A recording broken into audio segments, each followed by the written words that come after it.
Hey, I'd like to thank you for joining us today as we're sitting down for, this is the long form interview, not the edited interview. We'll edit it as much. We'll probably cut out something here and there. We'll get off script. I know we have already. I'm sitting here with Katie Morgan from YVCHR, Youth Volunteer Corps, Hampton Roads, and I hope you enjoy our conversation that we're having today. Katie, it's good to have you with us. Well, thank you for having me. I'm really excited to be a part of Youth Sunday. Yeah, no, this is exciting. If you've not made it into the church building lately, the youth have had kind of a mess for a couple weeks in the Welcome Center as we were constructing our canned structure, a little bit of a tongue twister, out of canned goods that different people, maybe you, had donated to us to help support the food bank on the peninsula. And that was a project that Katie helped organize. And so Katie's doing lots of awesome things in the community, and we're excited to be able to partner with her in those things. Tell us about the canned structure competition, Katie, so everybody knows what's going on with it. So Youth Volunteer Corps of Hampton Roads has hosted a canned structure competition this was our 10th annual event. So it's been, kind of our go-to spring event for many, many years. And it's a community-wide service project that also is a STEM competition. So we love it because it, involves K through 12 students. It helps them to understand the needs of the community in the way of food insecurity and hunger. But it also engages them in a learning team effort to use their STEM concepts and just become little designers and really try to figure out how to construct something impressive out of, canned food goods. So every year they blow us away, and the awesome youth of Francis Asbury United Methodist Church built on site. And so that's why people got to see a little bit of that mess, because it went a long way to help people in our community who are facing food insecurity. And the structure was awesome, by the way. Thanks. It was our first year effort, so it was a little. It was little in comparison to what everybody else did, but we're coming back strong next year. We're I love it. We're gonna get a trophy next year. The integration of props, I'm telling you, we lighthouse. We had that light laying around. The lighthouse needed a light, and then Connor, one of our guys, he was trying to figure out a way to do the windows and got those water bottles. And he was like, "Perfect water bottles," and I had some in the fridge, and I was like, "Perfect. Hey, this is great." And so that was innovation. It's that moment between that and then Dave Strozal helping them build a what do you call it, a compass out of cardboard. Taught them how to measure it out to get the diameters of the circles for each layer of the lighthouse. I'm like, man, this is stuff I've not done since grade school. This is great. And so we had a blast doing it. And so tell us a little bit about your position, what you do. So we know that there's service stuff going on. We've done stuff for food bank, talking about canned structure. What is, I'll say YVCHR, it's Youth Volunteer Corps of Hampton Roads. Mm-hmm. So it exists in all kinds of different spaces. You're specifically in Hampton Roads, you're local with us. So tell us about your job, what you do, what YVC does here locally, and maybe abroad, if you want to go there as well. Sure.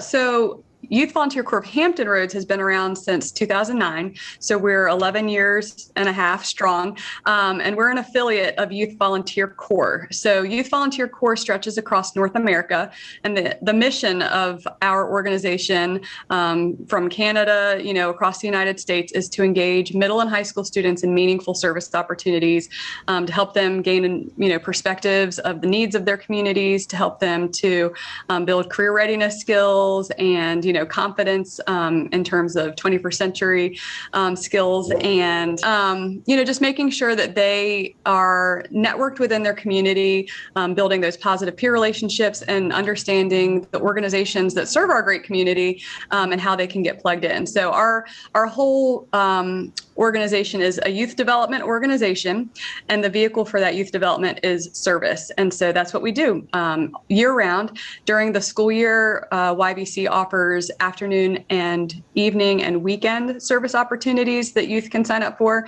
In the summer, we have summer programming. So it's more kind of like a camp style, where it's a little bit more intensive. And but throughout the year, at any moment, our calendar has project opportunities for youth that really provide a sampling of different types of projects. So I like to say that we try to offer projects that, provide the hard work and the heart work. So we want our youth to know how to interact with those who need that personal interaction. And then we also want them to know how to roll up their sleeves and get dirty and, kind of sweat it out at other projects. So there's definitely some variety in the different opportunities that we offer. No, I love it because some of you may not know. So Youth Volunteer Corps is not a religious organization at all. They're partnering with us as a church.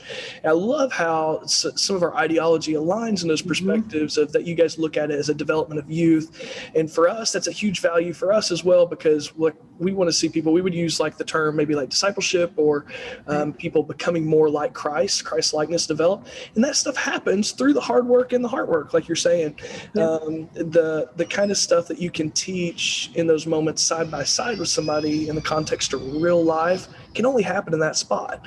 Like we can have meetings and talk about ideas and stuff, but until you see me, unless somebody sees us get in an argument and conflict resolve and see how we treat each other with respect and dignity in the process, people don't learn that. Like people don't learn how to treat each other with humility and kindness unless they start to see it.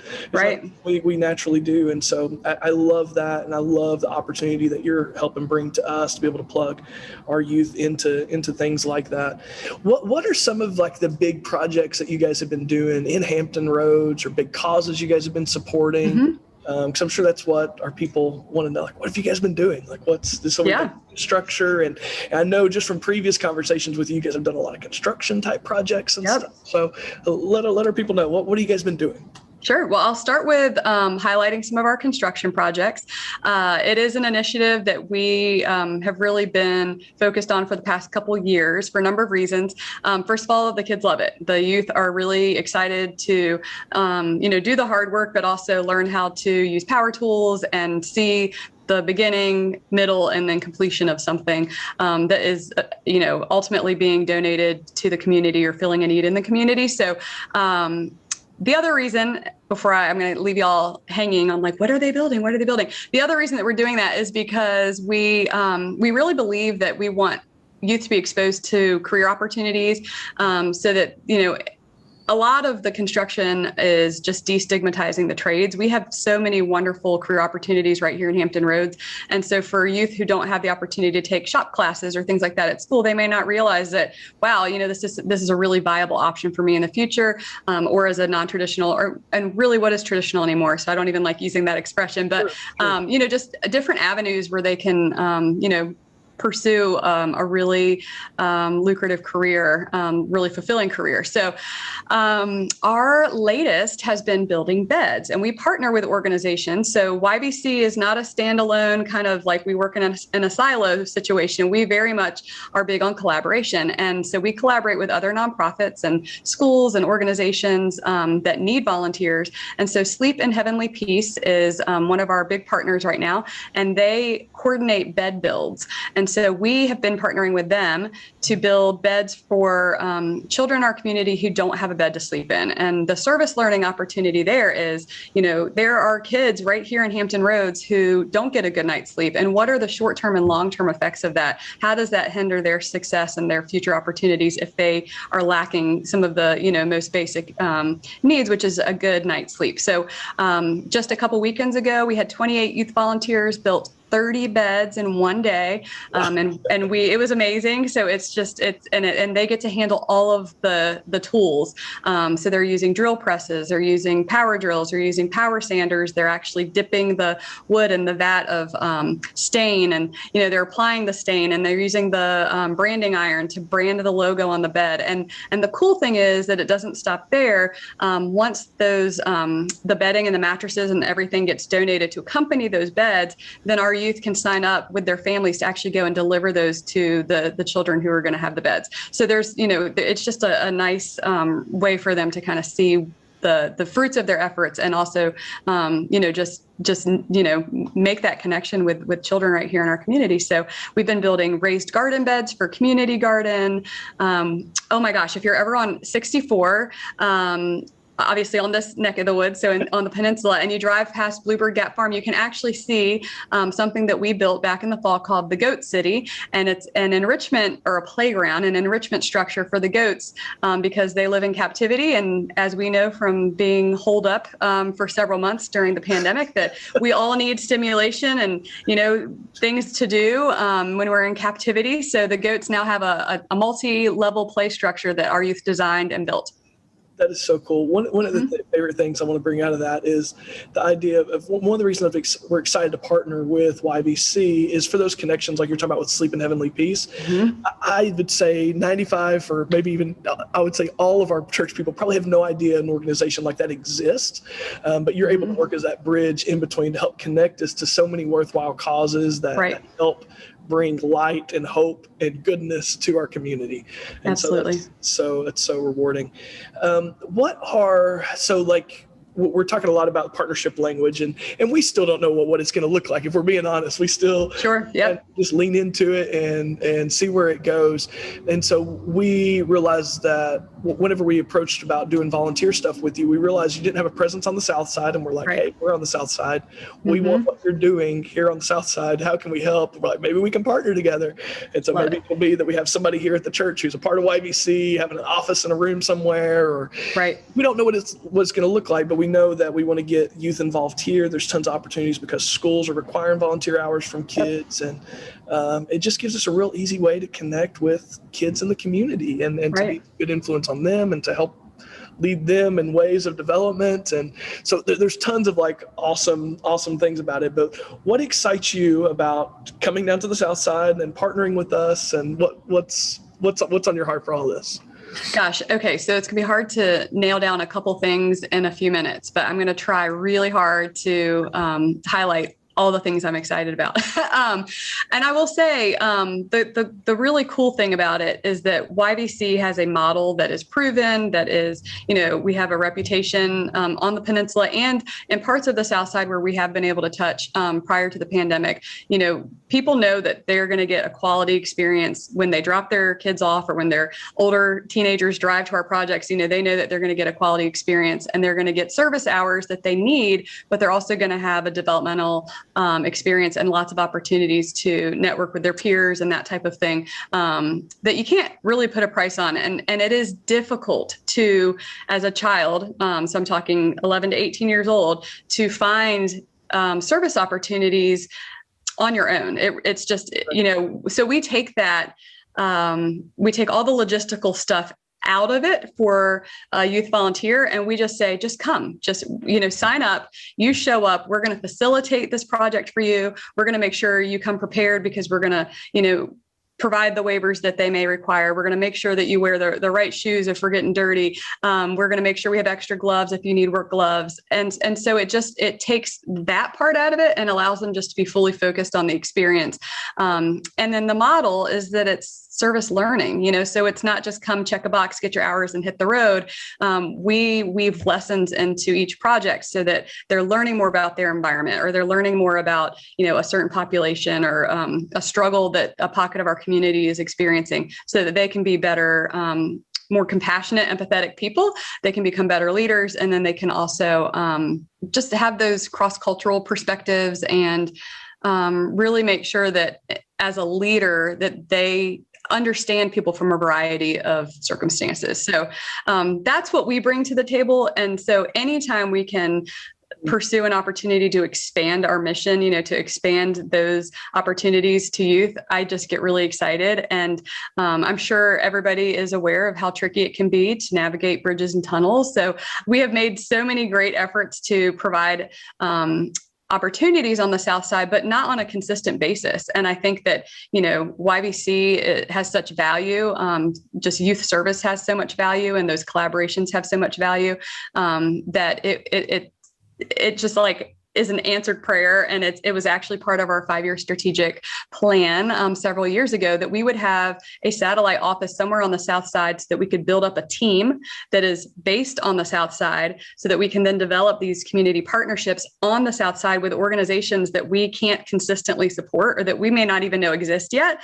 And then have, just this robust program on the south side that will allow us to engage more youth and to do more YVC stuff. Happen. Hopefully we can make it happen. Yep. Make it happen.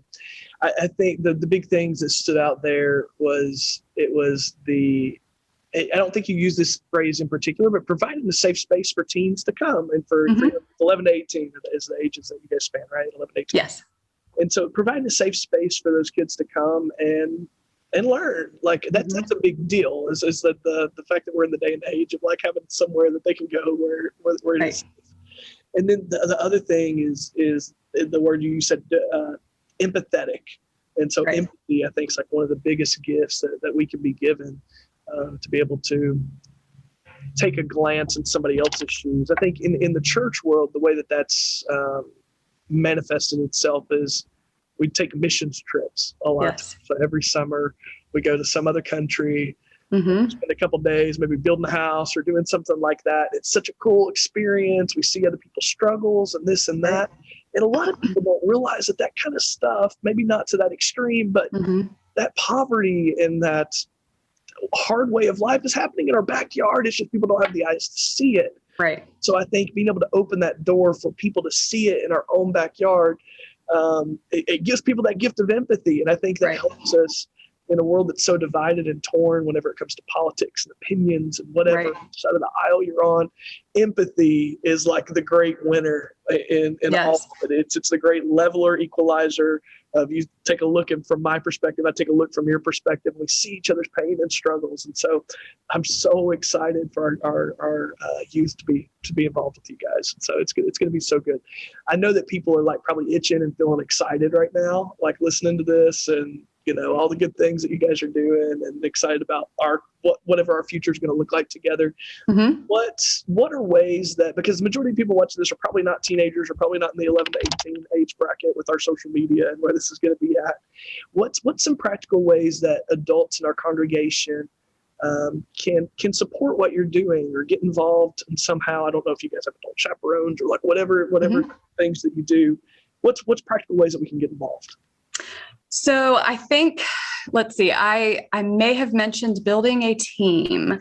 And so that is going to be a big priority, and that it can look several different ways. So I think over the next couple months, as we do establish the partnership, that's going to kind of become more apparent to us, in which way we want to build that team.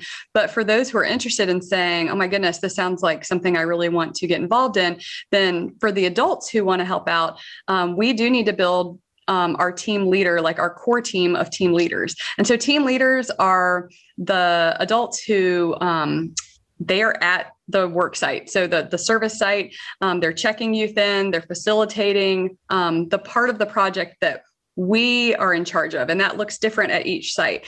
So if you're volunteering at the food bank, you're checking them in, you're making sure the waivers are submitted at the site to their volunteer coordinator. You're supervising the youth while that volunteer coordinator is getting them plugged in.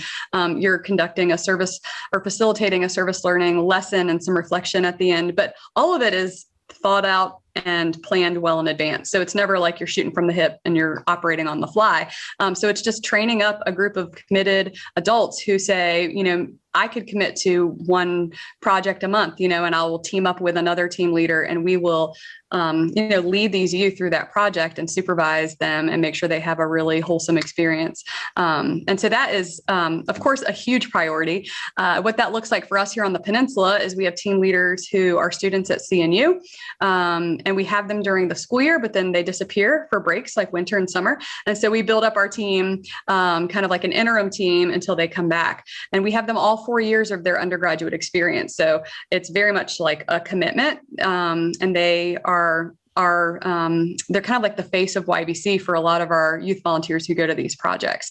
So we're hoping to have something like that on the south side, either through adults in the church who are really excited about being a team leader, and then maybe even pursuing some type of partnership with the colleges right there in Virginia Beach.